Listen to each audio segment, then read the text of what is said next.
Take a guess. Now, I have a number in front of me, so I'm at an advantage. Take a guess. How much money do you have to earn a year to be in the top 1% in the world? Now, remember, we can't talk about this country because we're a global society.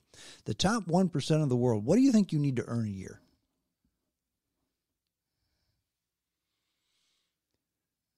Joe, I've never seen you at a loss for words, ever. Oh, I'm trying. Well, that you're asking about a number, not a word. That's true. That is true. If I had to guess, $250,000 for the whole world. You're way high. I'm going to hit it at $100 million. You're way, way high. You know how much you have to earn a year to be in the top 1% of the wage earners in the world? Oh, in the world. Yeah, okay. in the world. In the world. $32,400. So as long as you're flipping burgers at McDonald's for $13 an hour, you're a 1%er. Pretty much. Pretty much. Well, let's bring things back to reality. But what I'm saying is that's true. So, but that statement that you said that the rich, the 1%er should pay their fair share. That really only happens. That's what some people say. But that's what is being said in this country. So let's make a more accurate association. And what's the 1%ers in the United States? What is their income? Because that would be more accurate. You know, comparing what Joe makes for a living, what I make for a living, what you make for a living, to a family of four that lives in Colombia and has no running water and electricity in their home. Those are not comparable. To be in the top 1% in the United States, that's net worth.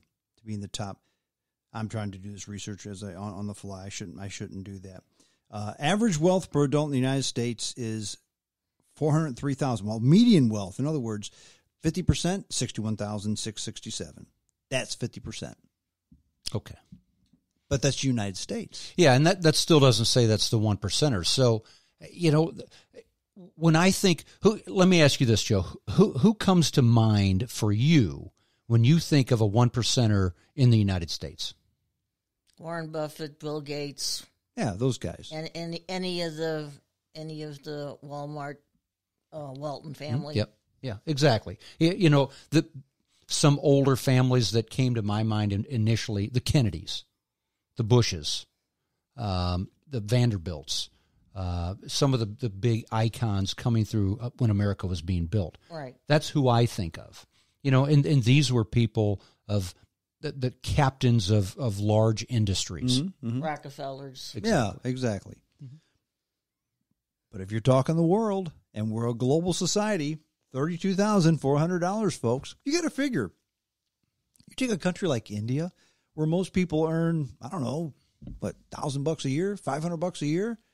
That's a country of 1 billion people. Yeah. That brings the total way down. Low. And the only reason I mention that is because, first of all, we're so fortunate to live in the country that we live in. Agreed. We have so much. We have an ungodly amount of good things in this country.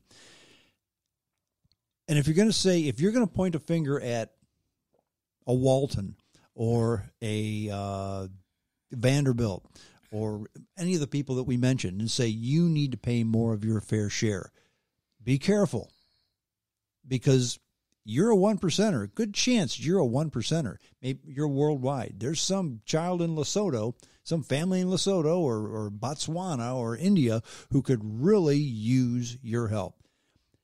And in this country, I saw this last week, and it just stuck in my head. I had to got some gasoline, and the machine didn't spit out my receipt. So I had to go in and get the receipt. I save receipts, okay? And in front of me was a lady who was buying a carton of cigarettes, a carton of Marlboros. $57 and some odd cents. For a carton of cancer sticks. That's a month's wages for some people in some countries. And this gal, It's just what she did. I don't know if she bought one a week, two a week. I don't know how often she bought a carton of cigarettes. Maybe just one a month. But that's a month's wages for some people, folks. And we don't get that. I think the angst or the hate against the 1%ers in the United States is not so much that they have money or that they've made money, as it is big thing on the, again, not the world's most quotable place, but Jeff Bezos has lots of money. He pays no taxes on Amazon.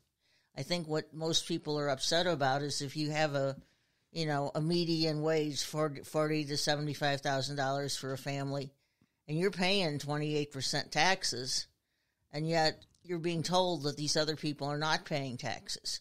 Now, at one point in time, no, they didn't pay tax. They weren't taxed, but there was a thing, I think it was called noblesse oblige, which basically means I have some, so I need to do nice stuff for the other people.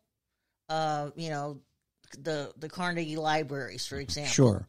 Andrew Carnegie, I don't care if he paid taxes or not, but he funded so many. They're some of the largest philanthropists in the right. world. And you're not hearing that. If people are doing this, and honestly, believe this or not, the late deputy geologist of Missouri pulled me aside one day and he says, you need to go to Bentonville, Arkansas. And I'm going, what am I going to do in Bentonville, Arkansas? He says, they got a really, really nice free art museum down there. That's founded by the Waltons, I'm sure. Well, Alice Walton had money, and she has some taste in art and the money to spend it to put it together, and it's a free museum. Yeah. That's one of the biggest examples that I use. In a lot of people that I've talked to in St. Louis, and a lot are union, dyed-in-the-wool union people, and that's fine.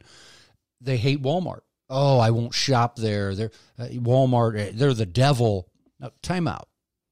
Walmart's also the number one employer in the United States, the number one employer. So if they're the number one employer, they're funding or they're employing millions of people who earn a living, that pay taxes, that take care of their families. In addition to, you can go to any community and walk in a Walmart store, and they'll tell you all the different organizations that they give to, the foundations. They hold clinics. They really put back into the community. Whereas if they didn't exist, if it was still just the mom and pop grocery store, hardware store, what would be the impact of that mom and pop? Now, granted, I'm an entrepreneur, and that's my niche, is I'm a small business owner. However, the larger I grow, the more I have the ability to give back. If I'm stuck in the income bracket that I was 10 years ago, I wouldn't be able to do what I do. Sure. You have to continue to grow. And just because you grow and you become a 1%er doesn't necessarily mean that you're the devil. Well, it's like you said, Joe. We've always been a philanthropic country, and those with means, I think the Bill and Melinda Gates Foundation, Warren Buffett gives a lot of money to that. I always found it funny, though, that their goal is before they die, they want to give away 90% of their wealth. Warren Buffett hasn't given close to 90% of his wealth away, and I don't mean to be ignorant, but how much longer is he going to be around? I mean, I'm not trying to disparage the guy, but I think it's an off-the-wall comment that he said, I want to give away 90% of my wealth. Yeah, right? yeah. Come on. Yeah. Sounds great. It's a great soundbite, but how much reality is there? And then caveat to the Walton Library or museum you were talking about. The trophy wife and I 2 weeks ago went to Southern California, and we toured the Reagan Library. I had been there before, but my wife had not. And I said, you'll really like the wing of the Reagan Library that houses the last Air Force One, the old 707. And Marine One is there. A bunch of the cars are there. But this is a huge wing with one wall that's nothing but windows that looks out over the San Ynez Valley. It's just beautiful. And as you walk in, of course, all these things have been donated by people. And usually they say, donated by, and there's a plaque on the wall with 75 names on it, the who's who of whatever. Not the wing where Air Force One is. It said, The wing of this library was funded by Ronald Reagan's friend, T. Boone Pickens. He wrote the check. It wasn't a foundation. It wasn't a group. It wasn't a society. One man. T. Boone Pickens wrote the check. And I don't know how many millions of dollars this thing cost, but he just wrote the check. He could afford it. He did it. I think we still do that nowadays.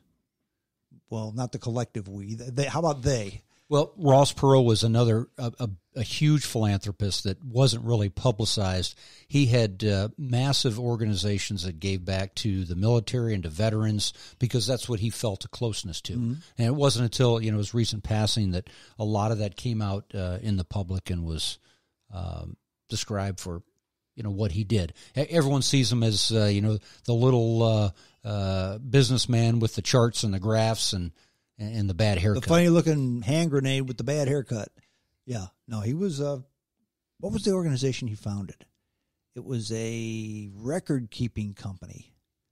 Anyway, that was his forte. He founded that. He sold it and made a ton of dough. But getting back to the whole communist thing, communism and socialism and capitalism, there's a billionaire, and he is a self-described angel funder, I think is what he calls himself. Well, basically, he takes people's ideas, kind of like a Shark Tank, but it's his own deal. He'll listen to you, and if it's a good idea, he'll fund you for a percentage of the profits. And the guy is uncanny with the way he is successful. His name is Neville Ravikant, and he was an Indian immigrant. He came over to this country with his mother, single mother, at age 9, grew up in New York. And he grew up in a horrible section of the Bronx, I believe. And his mother had to work late. So she said, okay, here's what you do. From school, you walk to the library and you wait for me. I'll pick you up at 8 o'clock at night. So from 3 until 8, Ravikant just read books in the library, became very smart. Here's how he defines communism, capitalism, and socialism. Communism is something you do with your family. Everything is everybody's. If you need some, I give it to you because you're my son or you're my brother or you're my mother or you're my father. The close-knit family, that's communism. Socialism is a group of friends. We're all going out for beers. You're shy? That's okay. I'll spot you $5. No big deal, okay? Next time, you'd probably spot me $5, okay? I'm not going to carry the load, but I'm going to help you out whenever I can.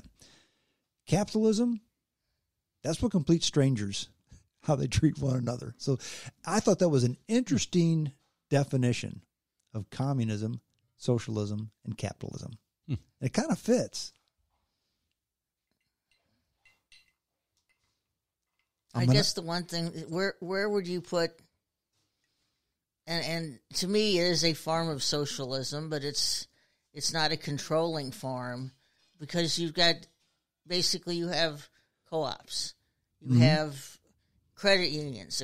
Most credit unions grew out of a local area where nobody had enough money to get a real loan, so everybody pitched in a little bit, and then they are now members of the credit union, and it goes back and forth. I'm prejudiced to this. I haven't had a bank in my whole life. I've always been in a credit union. It was set up for me when I was 10 years old, and I was just worried about buying jawbreakers, okay? But the flip side of that is, if you have a problem with them, if you have a real problem, you can leave. But if you have a problem, they have to listen to you. Because you're a part owner. If you are just, have a bank account, they can just say, that's the way it is, tough, go away. Exactly. And similarly, again, this is going back, of course, to Franklin Roosevelt, but rural cooperatives still exist today. Because people they wanted electric out on RFD. They couldn't figure out, nobody had enough money to run a single line. Well, the rich people and the poor people all got together and they said, okay, same deal. And I think there are some aspects of society where that's actually a better way of doing it. Great example. Yeah. It is. Yeah, here in St. Charles County, as Strong always says, in western St. Charles County, we have an electric co-op called Quiver River Co-op, and it's a well-oiled machine. rates are super low.